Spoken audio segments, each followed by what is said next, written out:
Hi, my name is Sabne Raznik, and you have found the channel here on YouTube where I do what I call mini readings. Usually just my work, sometimes somebody else's, because I'm trying to build a whole library here of poetry from all over the world. And this channel has been here since 2011, so we are in our, 13th year. And if you have been around since then, or if you care to scroll back, you will recognize this beret. It's been around since the beginning. I thought it was gone forever, but I recently found it, so it's made a reappearance after a few years. So, hooray, because the beret is back. But anyway, oftentimes I read poems in translation too. I choose to read the English versions because that's the language I'm most comfortable with, but also because it's the lingua franca of the internet. But if you find a poem here that I'm reading the English translation of that you're able to read its original language, I encourage you to go do that. Read them side by side, because poetry in translation is an entirely different art form than poetry in its original. A lot of times they can be very, very different. And so, yeah, do that. And really, I'm just here to share the poésie joie, whether that's my work or somebody else's. I've never monetized this channel so that I'm not violating anybody's copyright. I'm just trying to share the joy. Oh, look, you can see the rainbows.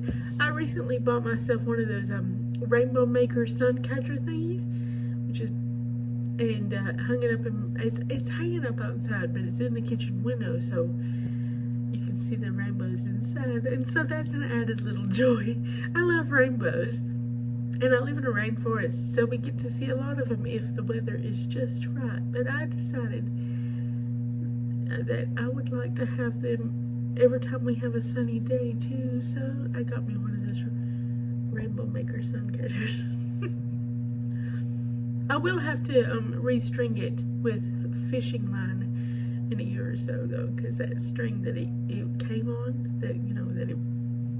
when I bought it, the string it came on, is not going to last very long in this wet climate, and with the wind that we get in this valley where I live. I'm going to have to restring it with fishing line, which I don't look forward to, because in this day and time, I've got such bad arthritis in my fingers that messing with fishing line and trying to tie it and everything like that hurts my hands so bad. But it does make for more durable outside decorations, so it's kindly worth it. I had to restring a whole set of wind chimes like that, and they have been through it, and it proved to be worth it because they have survived a lot since then. When I originally got them, I lived on the 11th floor of a high-rise building in another town, not very far away. It's like about 35 miles away from where I live now, but it's like the county seat. But anyway, wind blowing up on a tall building like that, it blew the wind chimes off the balcony and dropped them 11 floors down onto asphalt, and they survived. Now, some of the chimes are flat on one side. They still play though, but they survived. So yeah, fishing line's the thing. Anyway, yeah, I should have warned you. Sometimes I get chatty in these videos, but anyway, I wanted to read some poems for you today. Well, actually just one in each video, because that's what mini readings are about, but I'm going to film several videos in one day because that just makes it easier for me, because health issues and all that, and I like to try to, at least here recently, I've been trying to do this over this past year, put up one video a month, because it got there for a while that I would go months without putting up a video, but I'm trying to do this on a schedule now. At least once a month. And with health issues and everything, I thought, well, the easiest way to make sure that I could keep this more or less on a schedule is to film like a block of videos at a time and then just put them up over time and then film a block and put them away. So anyway, I'm going to film several today. And one that I'm going to read today is Bob Kaufman's I Have Folded My Sorrows, and I accessed it through the Academy of American Poets website, poets.org. Poets.org, plural, poets.org. And I got on their website because I'm filming this in April. It's April 20th, 2024. And usually their website is the bomb. That was the word for my generation. I don't know what the cool word is for now. What would you all say? It's lit? That might be millennial slang. I don't know what Gen Z slang would be. But anyway, it's the place to be. Especially during National Poetry Month, which in the US is in April. I think the UK has their National Poetry Month in October, and then Ireland has a National Poetry Day that's usually sometime in April. It may have already passed. I've kind of been a little bit out of it as far as how I usually perform during National Poetry Month. I have not been up to my usual snuff. I've not been as engaged. I've not been keeping up with things, but it's not because I don't want to. I've just been sort of out of it altogether in my life. I was taking stock the other day and I was like, I'm so far behind on this thing. I'm so far behind on this thing. Goodreads says I'm 4 months into the year and I've only read 3 books, which for me is like, what? I don't know what's going on. I have no excuses. I'm not making excuses for myself. It just is. I have no excuses. I don't know why. It just is. It's a thing I'm going through right now. I don't know if it is my health. I don't know if it's something else. But it is what it is. And I'm just, it's like, okay, well, this is where I am now. And we'll see where we can go from here. It just happens to be a National Poetry Month, and this is my contribution to it this month, is making these videos, I guess. And also, Kai Coggin, who hosts Wednesday Night Poetry, has not been doing the digital versions of of Wednesday Night Poetry for a while. Only, you know, she's continued to host them in Arkansas, of course, because it's like the longest running open mic, weekly open mic in the US, but she's not been doing it digitally, which she didn't start doing it digitally until the pandemic, right? And then she kept it going up until recently, like February, I think, and then she stopped doing it. But then she announced a pop-up, and I was like, well, since I was going to be dressed for Derby Day, because I like to put on a hat for Derby Day. And I usually like to put on a dress, although this year I was like, you know what, I think I'll just put on the hat because I'm just not feeling great. This year, as I've mentioned, I'll just put on the hat and watch it. But I was like, I'm usually dressed for Derby Day. I'm already dressed, so I'll do some filming on Derby Day before the race. That was my plan. But then she announced that pop-up, so I was like, well, the deadline for the pop-up is this day, so I'll do a bunch of filming now on this day, which is the 20th. And then Derby Day, then I'll just get up and put on my hat, and the rest of me can be just as grungy as whatever, and I'll just enjoy the race. Some years are better than others, and it looks like, you know, my rose bush is not going to bloom in time. Some years it doesn't, so I'm not going to have roses for it either, but that's okay. You know, so me and the rose bush are having it off here. It happens. But anyway, poets.org, the Academy of American Poets website, is the place to be for poetry, generally speaking, but especially during National Poetry Month in April in the US. And so I hit them up for a poem to read for this month's mini reading, whenever it is that I post this, which will probably be after April, because the one I'm posting this month is like Ululayu, one of my own poems. But this is Bob Kaufman. It's called I Have Folded My Sorrows. Now, Bob Kaufman lived from 1925. He died in 1986. But I just love this poem. It's deep, I thought. Deep. I have folded my sorrows into the mantle of summer night, assigning each brief storm its allotted space and time, quietly pursuing catastrophic histories buried in my eyes. And yes, the world is not some unplayed cosmic game, and the sun is still 93 million miles from me. And in the imaginary forest, the shingled hippo becomes the gray unicorn. No, my traffic is not with addled keepers of yesterday's disasters, seekers of manifest disembowelment on shafts of yesterday's pains. Blues come dressed like introspective echoes of a journey. And yes, I have searched the rooms of the moon on cold summer nights, and yes, I have refought those unfinished encounters, and still they remain unfinished. And yes, I have at times wished myself something different. The tragedies are sung nightly at the funerals of the poet. The revisited soul is wrapped in the aura of familiarity. I really liked that. I wanted to share it. I hope you liked it too. And I hope you like the rainbows. And hopefully, like the next time I make a block of videos, I'll be feeling better. My energy will be better and all of that. I don't know what's going on with me. Well, we have been bombarded with like storm after storm after storm after storm since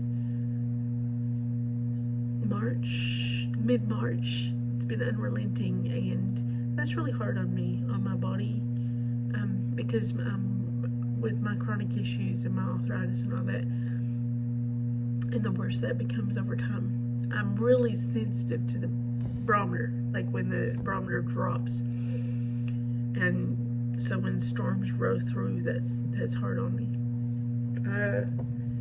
But that is what it is, right? I'm getting older, and you will see that if you go back through the videos, because like I said, I've been doing this since 2011, which when I was like, I don't even know, I can't do math, which is why I'm a poet. Although there's a lot of math in certain forms of poetry, like because you have to keep up with your meter and the beat and all that. But I'm not good at math.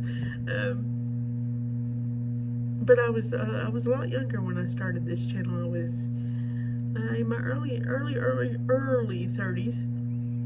So, because I'm 45 now. Yeah, so, and my doctors say that my body is well over 100.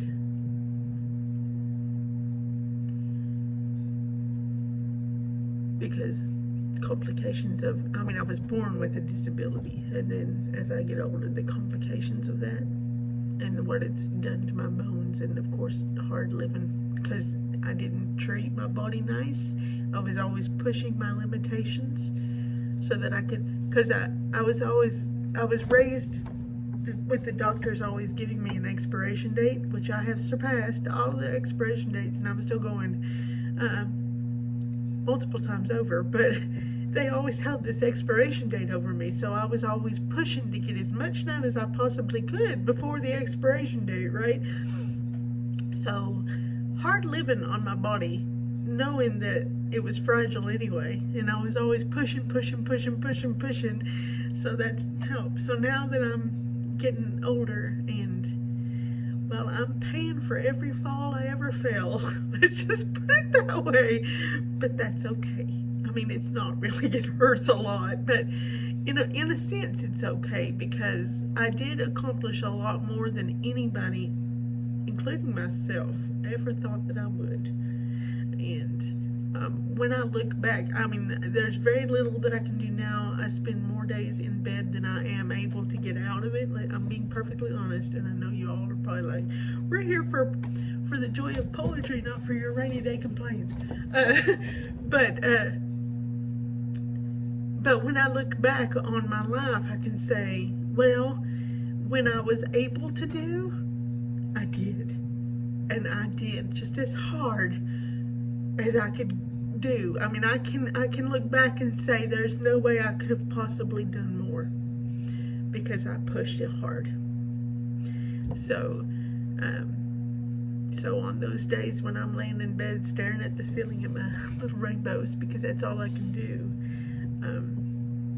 I can say, yeah, but when I had it to give, buddy, I gave it hard.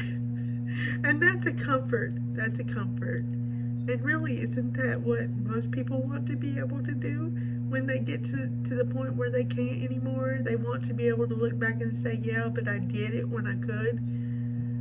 I gave it my all when I had it to give. So I can't really complain, I guess, except for in the moment it's like, ouch. But other than that, I can't really complain. I'm proud of that. But yeah, honestly though, there is a lot to be thankful for. There's the rainbows. I love the rainbows, I really do. I know, it's my new toy, but it's little things like that that give so much joy. I feed the birds. I get buy the little suet packs and feed the birds, and I get so much joy out of those little. The sparrows are my favorite. They're the most common, but they're my favorite because they're also the bravest, and they are the most quickest to make friends with me. And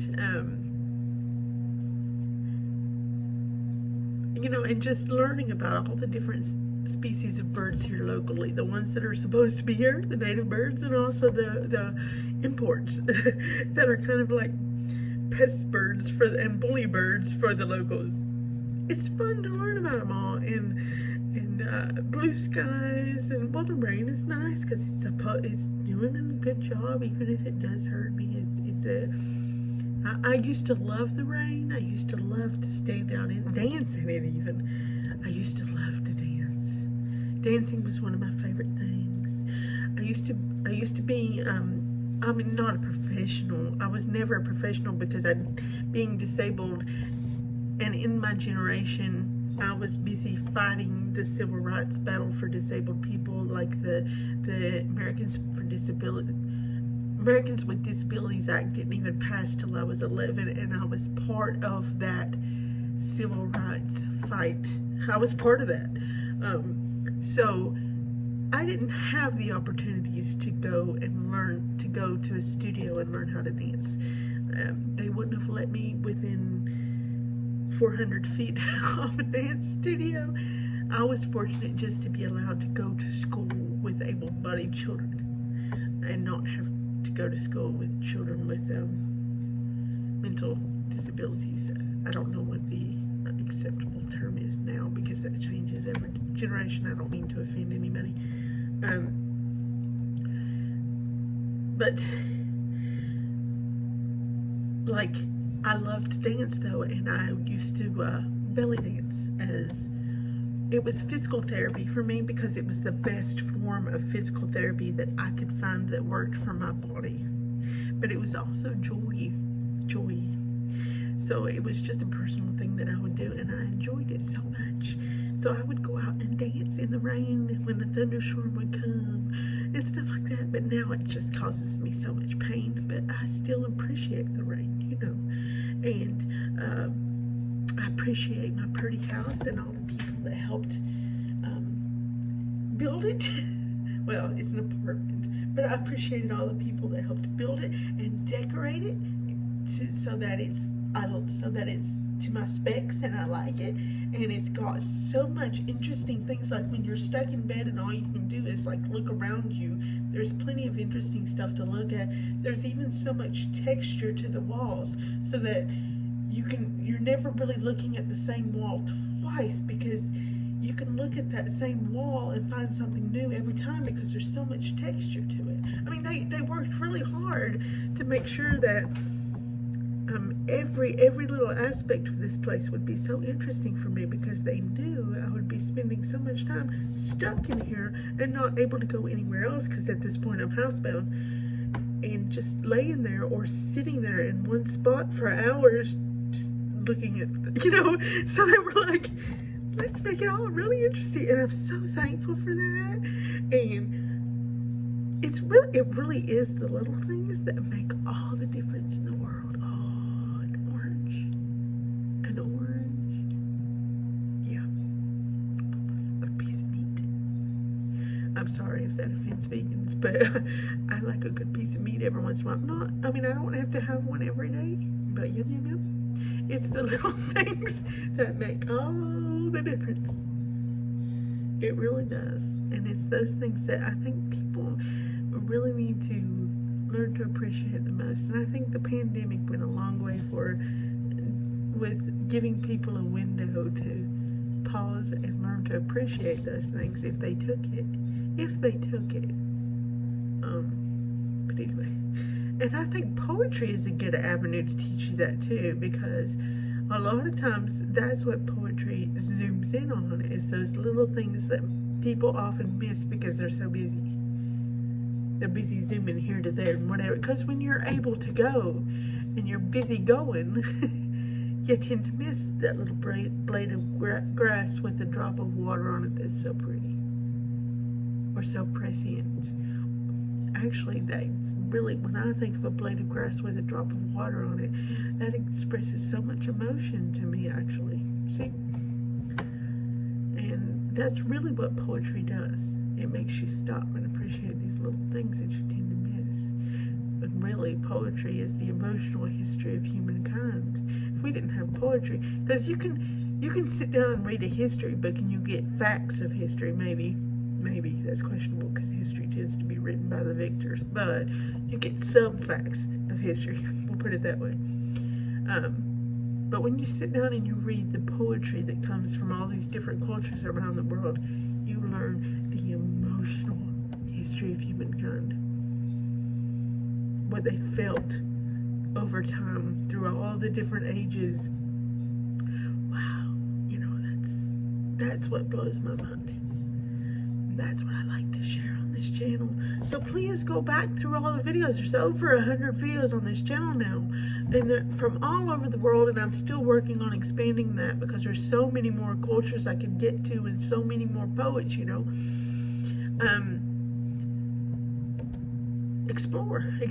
There's so much here on this channel. There really is, from everywhere.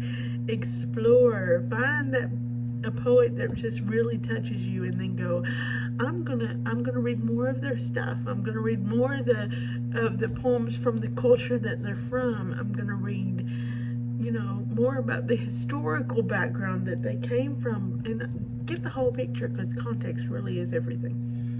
If you knew, for instance, if you read a poem and you know, for instance, like Shakespeare makes a whole lot more sense when you take in the fact that he was writing during the plague and all of that. When you take in, yeah, so have fun, dig deep, and you will get so much more joy out of it, and it will mean so much more to you, and it will be like, because when you learn poetry in high school or in college, it's like, I'm just doing this because I have to. And I have read studies that they have done where they say that once people finish college, they never pick up another book again. That happens because that's what academia can do to you. It can turn you off so bad that you just never want to do it again. Make it come alive for yourself again, because it's beautiful and it's a joyful thing, and it's profound, and there's so much there to be gleaned. It's just this, wow, deep well of so many things to learn. It really is. It's not just dry words on a page. It's alive. But you have to be willing to put in a little bit of work for it to come alive, just like anything.